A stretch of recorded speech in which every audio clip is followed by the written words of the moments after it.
X sat quietly in the corner, staring at a worn Bible. At just 5, his curiosity held more weight than most adult questions ever could. Elon never pushed faith, but X found it. One night, he asked his father, "Is Jesus real?" Elon paused. "You'll have to ask him yourself." In that moment, a spark was lit. X carried his Bible everywhere. Pages torn, questions flowing. He didn't want answers, he wanted truth. His questions startled Elon. Why do people hate Jesus? Or why did he die? They weren't childlike, they were soul deep. Something divine stirred early in this boy. At a Tesla board meeting, X interrupted, "Dad, do you think heaven has Wi-Fi?" The room laughed. Elon didn't. Something about the timing pierced his heart. That night, X watched a documentary on the crucifixion. Tears filled his eyes. He didn't do anything wrong, right? Elon nodded. He chose it, X whispered. Elon began watching X's habits. No cartoons, just Bible stories. X wasn't playing church. He was discovering something the world had forgotten. Raw, unfiltered truth. "I think Jesus likes me," X said softly one evening. Not as a statement, as a realization. Elon stared. That's when everything shifted. Elon, the tech giant, the innovator, the skeptic, found himself in unknown territory. Not Mars, not AI, but the humble faith of a child. The press didn't know. Twitter didn't trend it. But heaven noticed. Because in that quiet room, a 5-year-old boy started a spiritual earthquake. Before we continue, we'd love to hear from you. Where are you watching from? Drop your location in the comments below, and be sure to like, share, and subscribe for more inspiring stories. Tucker Carlson had interviewed presidents, war generals, even Elon Musk. But when Elon requested he meet his son X, he didn't expect the unexpected. X walked in calmly, Bible in hand, no script. Tucker reached for a handshake, but X smiled and said, "Do you know Jesus loves you?" The room paused. Tucker chuckled, thinking it was cute. But X wasn't joking. "I'm serious. He does. Even when you say things he doesn't like." Tucker leaned back, curiosity ignited. "What makes you say that?" X answered, "Because truth is not scared of TV cameras." Jesus didn't flinch at a cross. Elon sat in the back, arms crossed, silent. Tucker was speechless. This wasn't a media stunt. This boy wasn't performing. He was preaching. X pulled a crumpled page from his pocket. "I wrote this down this morning. Speak truth, even when voices shake. I think God told me." The crew stopped recording. Tucker waved them back on. "Keep it rolling," he said. He wasn't hosting a show now. He was attending a revival. "Why Jesus?" Tucker asked. X looked at him. "Because he loved me before I could pronounce his name. I think that matters more than politics." Elon wiped a tear. No one noticed. X said one more thing. "Truth has no volume. Just wait. And this book is heavy, Mr. Tucker." That clip wasn't aired. Tucker said it felt too sacred. But the crew? They leaked it. Within 24 hours, 80 million people saw X's words. Twitter exploded. Who is Elon Musk's son X, and why is he quoting scripture like an old prophet? Trended faster than any Tesla model. The clip was 2 minutes. But in those 2 minutes, the internet paused its chaos. For once, the comment section was reverent. Atheists commented, "I don't believe in Jesus, but this kid shook me." Christians cried. Skeptics debated. But everyone listened. Influencers reposted. Pastors quoted him. Even celebrities like Denzel and Chris Pratt commented, "This boy carries fire." One theologian tweeted, "This isn't normal. This is a modern-day Jeremiah in child form." X didn't even have a Twitter. Elon posted the clip. "My son reminds me that some truths can't be coded. They must be revealed." Churches began playing the clip before services. Youth pastors printed the quote on shirts. "Truth has no volume. Just wait." News anchors debated it. "Is this child manipulating the public?" one asked. But viewers knew there was no marketing behind this. Just a child with fire. People Googled, Can children be prophets? Something holy was stirring, and it wasn't algorithmic. It was ancient. It was Jesus. But the real moment? A prisoner, in solitary confinement, watched it, broke down, prayed for the first time, and said, "If this boy believes, maybe I can too." Elon had built rockets, sold dreams, outsmarted empires. But this, his son's faith, was an algorithm he couldn't decode.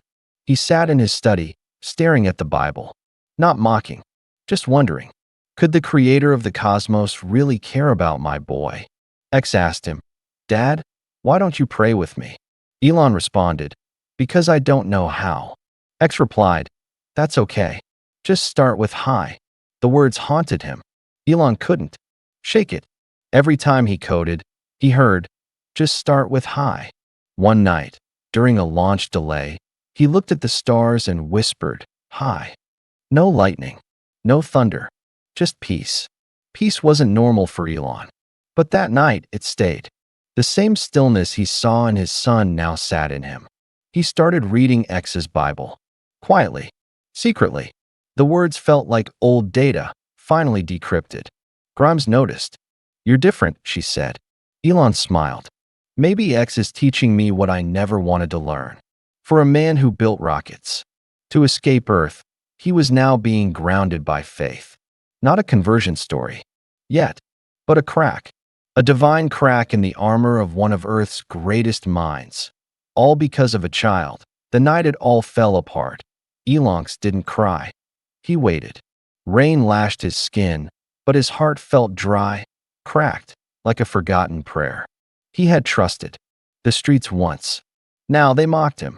A van slowed down. Not help. Just another drunk stranger shouting words that pierced more than rain. "Where's your home, boy?" the stranger asked. Elonx looked up. "Gone," he whispered. And with that, he became invisible again. Beneath the bridge, soaked to the bone, he folded a cardboard box like origami.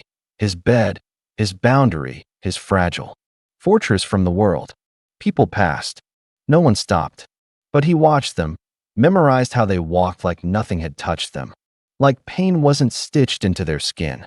That night, he whispered a name he hadn't said in years. Mom. The sound floated into darkness like a ghost trying to find its way home. A rat scurried by. He didn't flinch. Hunger was louder than fear now. Survival louder than sorrow. "Why won't God look down here?" he muttered.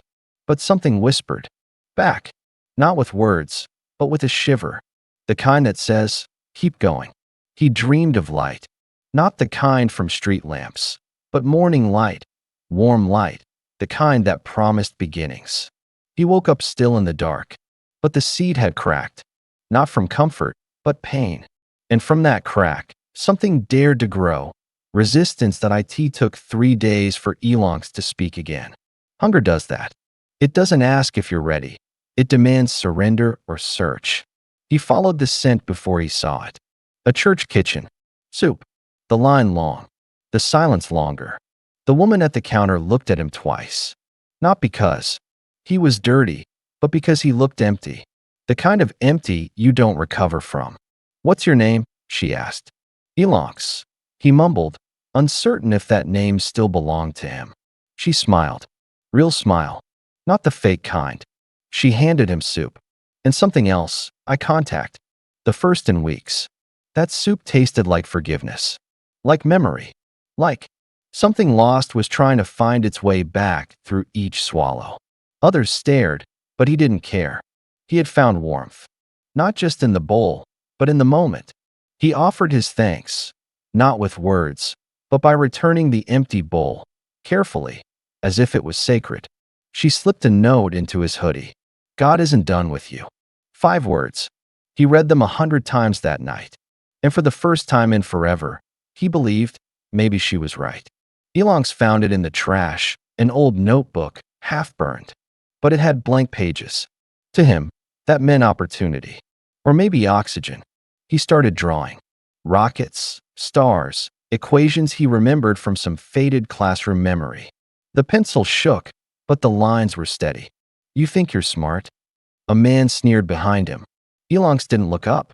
I know I'm alive, he said. That was enough. Every night, he'd draw, dream. The pages grew heavy with ink, ideas, designs no one would see. Yet, one night, he drew himself. Not now, but later. Older, stronger, smiling. He pinned it to the shelter wall like prophecy. Others laughed, but one boy didn't. His name was Tyrell. That you? He asked. Not yet, Elonx replied. But soon. Tyrell gave him a gift, a cracked calculator. It don't work, he warned. Elonx smiled. It's still smarter than most people. They bonded over broken tech and bigger dreams. For the first time, Elonx had a friend. They called him the Space Kid at the shelter. He didn't mind. Labels couldn't cage him anymore. His notebook grew heavier.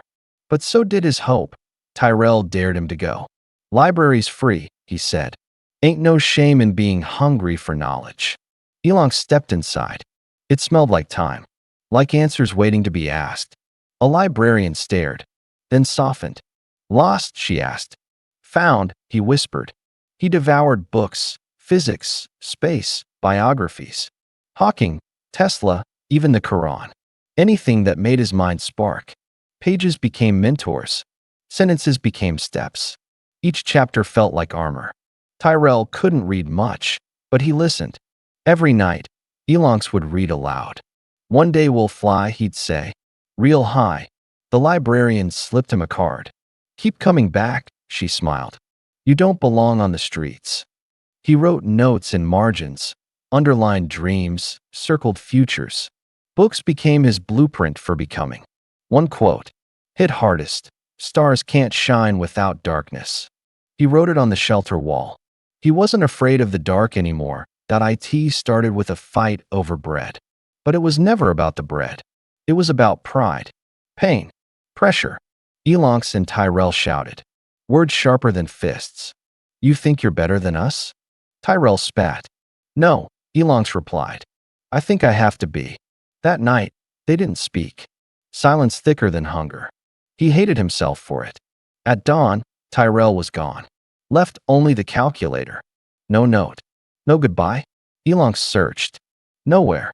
Tyrell had vanished like fog. Quiet, but unforgettable. He felt hollow. Victory meant nothing. If it left you alone. Back at the shelter, kids whispered. He pushed him away, they said. Smart don't mean kind.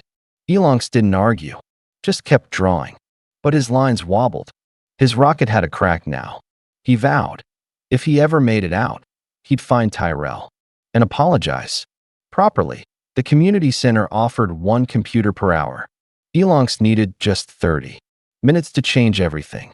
He found a scholarship application. Full ride. Space camp. NASA linked. He clicked apply. But he needed an essay. 500 words. What made you you? He stared at the blank screen. Then typed. I come from the streets. But I'm not made of them. He wrote about rain, about rockets, about Tyrell. About books that replaced parents and dreams stitched from broken pencils. He ended with this. I don't want to reach the stars. I want to belong among them. He clicked submit. Heart pounding. Hands shaking. Not fear, faith. Days passed. No word. But he walked taller. Hope makes you stand straighter. Then, one morning, the librarian smiled. Check your email. He got in. Elonx had never flown before. But he wasn't scared of the sky. He was scared of going alone, without Tyrell, without the streets. The plane felt too clean, the seat too soft. He missed the hardness. It made him feel real. Other kids talked fast, laughed easy. He didn't. He just stared out the window, whispering, Watch me now, Tyrell. The clouds below looked like pillows. But Elonx knew, above them, it was cold. Brutal. That's what he respected. Space camp was no fantasy. It was pressure, tests, calculations, simulators that made you throw up and question your dreams. Name? An instructor asked. Elonx. He said proudly. Just Elonx. Because that's all he ever needed to be. Others had science tutors, robotics clubs, rich dads, 449 dads. Elonx had notebooks and survival instincts. They gave him a badge. It read, Candidate 37. He stared at it like it was the first medal of war. That night, he didn't sleep. He wrote, page after page. What if Tyrell could see this? I'll make it, he whispered. Not just for me. For the kid who didn't get this shot. The simulator buzzed. Lights blinked like a heartbeat. Elon stared at the panel. One wrong move, and the ship crashes. Even in simulation, failure stung. You ready? The instructor asked. Elon nodded, but his hands shook. He wasn't scared of failing. He was scared of proving them right. First ignition. Coordinates input. Life support engaged. The simulator rocked slightly, artificial but real enough to blur lines between dream and danger. His partner, Rachel, kept glancing. You okay? She whispered. I've crashed before, he said. This time I'll fly. 15 seconds to orbit. Error blinked red. Elon scanned fast, adjusted trajectory by instinct. The blinking stopped. Silence. Then applause. That was elite, Rachel smiled. Where'd you learn that? Elon looked down. Shelter. Floors. Teach you how to survive with no backup. They debriefed him later. Said he had raw talent. But he didn't care about labels. He wanted results. Candidate 37. We're watching you, the commander said. Elon didn't reply. He already knew he was worth watching. That night, he drew a rocket again. But this time, it had his name on it. Elon wasn't chasing stars anymore. He was building a path straight to them. The stars outside looked close enough to touch. But Elon couldn't sleep. His past knocked. Louder than the future whispered. He reached inside his bag. Folded, faded, almost torn, the note. God isn't done with you. He read it like scripture. He thought of the woman who gave it. Soup lady. Smile like light. He never even knew her name. He thought of Tyrell. Where was he now? Jail? Dead? Better off? It hurt not knowing. Elonx had data, calculations, results. But he couldn't compute the silence of friends left behind. He turned the note over. Blank. But in his mind, it spoke. Keep building. Don't let the pain win. Rachel knocked softly. You okay? He nodded. Yeah. Just remembering why I started. That why you keep that note? She asked. It's just a reminder, he said. God writes stories with scars. She didn't understand. Most people wouldn't. But he smiled anyway. Because this was his moment to rise. And he'd never forget the hands that lifted him when he couldn't stand. Elon wasn't just learning. He was leading. His team called him captain, even though the badge still said candidate. The mission sim was complex. Asteroid redirection, resource management, emergency protocols. One failure, everything collapses. Focus, he told the crew. Fear doesn't solve equations. The first test, they failed. Second, almost. Third time, Elon rewrote the sequence. It worked. Just barely. But barely was enough. The instructor pulled him aside. You think differently. What? Elon replied. Because I had to. The rest studied physics. Elon lived it daily. Friction, gravity of trauma, inertia of pain, but still, movement. He taught others. Helped one girl with trajectory math. Stayed late to review launch angles. The crew respected him now. They weren't equals in background, but in the capsule, only skill mattered. The simulation ended with applause. But Elon didn't smile. He was already thinking, what's next? He wasn't just here to fly. He was here to prove the broken belong in space too. The email came late. One-line subject. You've been selected. He didn't open it right away. Sometimes, hope is too heavy. He paced for 15 minutes. Finally clicked. NASA. Full internship. Live project. Real missions. Real chance. He fell to his knees. Not dramatic. Just quiet. Like the ground was more honest than the sky. He thought of his notebook. Of every doodle he made in the dark. This was that dream. Waking up. He ran to Rachel's room. I got in, he whispered. She didn't cheer. She hugged. That meant more. But behind his smile, guilt. What about Tyrell? Would he think Elon's forgot him? I wish he could see this, he muttered. He'd say, took you long enough, genius. The librarian replied to his update email. Just 2 words, we knew. He didn't reply. He just stared at the screen, like it was the final piece in a jigsaw of pain and persistence. Elon's pressed accept. And with that click, the stars stopped looking so far away. The sky never looked this big before. Elon stood at the base of the rocket, heart pounding louder than the engines ever would. The flight wasn't real. It was a live sim with NASA's elite. But it felt like destiny knocking. You nervous? Someone asked. Elon smiled. Every time I blink. The briefing room buzzed with data, jargon, engineers. But Elon just clutched his helmet. Whispered quietly, God, if I die today, let it count. He climbed into the cockpit. The seat hugged him like he belonged. First time he ever felt that from anything man-made. The console lit up. Numbers flickered like stars. Engage pre-check, the voice said. Elon didn't answer. He just obeyed, flawlessly. The countdown echoed in his earpiece. 10, 9, 8. He remembered the shelter. The soup kitchen. Tyrell's laugh. Main thrusters primed. He reported. The lead tech leaned forward. Kids got zero panic. That's rare. Liftoff was virtual, but the tears in his helmet were real. Because the fire inside him wasn't. Mission success, the system said. But Elon knew. This was just the beginning. Elon searched for him for weeks. Finally found a lead. Tyrell. Juvenile detention. Out now. Living somewhere near Houston. He sent the message. Bro. It's me. Elon. I'm in NASA now. You still breathing? Hours passed. Then a ping. One word reply. Cap. They FaceTimed that night. Tyrell had scars now. Not from fights. From time. You really did it, huh? Tyrell said. I thought you were bluffing. Elon laughed. You told me to aim high. They didn't. Talk about the past. They didn't need to. Silence filled the gaps like glue. I still got the sketch, Tyrell said, holding up Elon's rocket drawing. Torn edges. Faded lines. Still magic. Come watch my test launch, Elon offered. You sure they'd let someone like me in? Tyrell asked. Bro, they let me in. Tyrell promised to come. Elon knew better than to expect much, but hope's a risky addiction he couldn't quit. Before hanging up, Tyrell said, Mom would have been proud of you. Elon froze. We both made it out, bro, he whispered. In different ways. They called him the face of the future. He didn't want fame, just a chance to rewrite where kids like him end up. The press conference felt fake.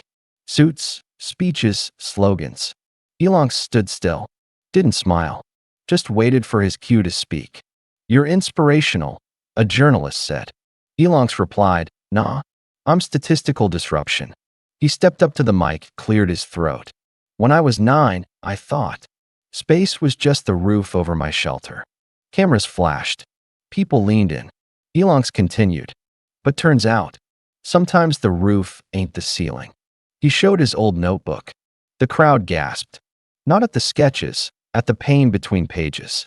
I dedicate this launch to kids who never saw a star cause streetlights blurred them out. 2. The ones who dream with broken pencils and get up anyway. Rachel watched from backstage.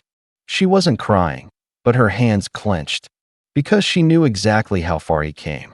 Elon didn't step off stage smiling. He stepped off carrying the weight of every kid still waiting to be seen. Tyrell showed up. Late, of course. Hoodie pulled low. But he showed. Elon didn't say much. He just smiled. They sat in the VIP lounge. NASA gave Elon special clearance. Said he could bring one guest. He already knew who. The launch began. A low hum. Then fire. The rocket lifted like every hope they buried beneath concrete stairwells. That's you up there, Tyrell whispered. Elon shook his head. That's us. You held me down when the world tried to pull me under. How's it feel? Tyrell asked. Elon laughed. Like we cheated gravity. They talked about nothing. Snacks. Girls. Childhood games. But every laugh carried layers. Elon gave Tyrell his badge. Keep it. Tyrell blinked. Why? Proof, Elon said. That no story's finished halfway. Tyrell reached into his pocket, pulled out the note Elon once gave him. God ain't done with you, it read. They both just looked at it, said nothing. Because when pain speaks fluently, silence is a second language. I'm proud of you, Tyrell said before leaving. Took you long enough. Elon grinned. Worth the wait. The International Space Station was quiet. Stars didn't twinkle here. They burned. Elon floated alone, weightless, but not aimless. He radioed in. This is Commander Elon's. Mission log entry 1. I made it. From the window, Earth looked soft, blue, alive. He pressed his hand to the glass. Tyrell, look at this. Mom, if you're watching, he whispered, your boy's above the roof now. He opened his notebook. Still carried it. Pages curled, corners bent. Same dream. Bigger view. He wrote, God wasn't done. He never is. Floating in orbit, he realized home wasn't a place. It was purpose. Not everyone gets rescued, but some of us get rebuilt. And sometimes, the kid from the shelter doesn't just escape gravity. He becomes the gravity for others to rise. What did this incredible journey of faith, resilience, and purpose inspire in you? Where are you watching this story from? Drop your thoughts and location in the comments below. If this story touched your heart, please like, share, and subscribe to our channel for more inspiring stories that remind us all to keep reaching for the stars.